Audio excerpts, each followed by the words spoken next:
అసలు ప్రపంచ యుద్ధాలు ఎలా స్టార్ట్ అయ్యాయి? ఒక్క బుల్లెట్, కేవలం ఒక్కటంటే ఒక్క బుల్లెట్ కోట్లాది మంది ప్రాణాల్ని బలి తీసుకుంది. 1914లో జరిగిన ఒక చిన్న సంఘటన ప్రపంచ యుద్ధానికే దారితీసింది. ఆస్ట్రియా దేశపు రాకుమారుడు తన కారులో వెళ్తుంటే ఒక యువకుడు అతన్ని కాల్చి చంపేశాడు.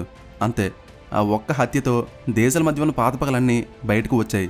నువ్వు మా వాడిని చంపుతావా అని ఒక దేశం, వాడికి సపోర్ట్ చేస్తావా అని ఇంకో దేశం, ఇలా ఒకరి వెనక ఒకరు 10 దేశాలు యుద్ధంలోకి దూకేశాయి. దీన్నే మనం వరల్డ్ వార్ 1 అన్నాం. ఇది దాదాపుగా 4 ఏళ్ళు సాగింది. కోట్లాది మంది ప్రాణాల్ని బలి తీసుకుంది. చివరికి 1918లో శాంతి ఒప్పందంతో ముగిసింది. మొదటి యుద్ధం ముగిసినా సరే కొన్ని దేశాలు మాత్రం కోపం తగ్గలేదు. ముఖ్యంగా జర్మనీ మొదటి యుద్ధంలో ఓడిపోవడాన్ని అవమానంగా భావించింది.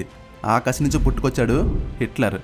1939లో జర్మనీ తన పక్కన ఉన్న పోలాండ్పై దాడి చేసింది. ఆ దాడితోనే వరల్డ్ వార్ 2 స్టార్ట్ అయింది. ఇది మొదటి యుద్ధం కంటే భయంకరంగా మారింది. ఎందుకంటే ఇక్కడ కేవలం సైనికులు మాత్రమే కాదు, సామాన్య ప్రజలు, చిన్నపిల్లలు కూడా లక్షల సంఖ్యలో చనిపోయారు. చివరికి అటామిక్ బాంబు యూజ్ చేయడంతో ఈ యుద్ధం ముగిసింది.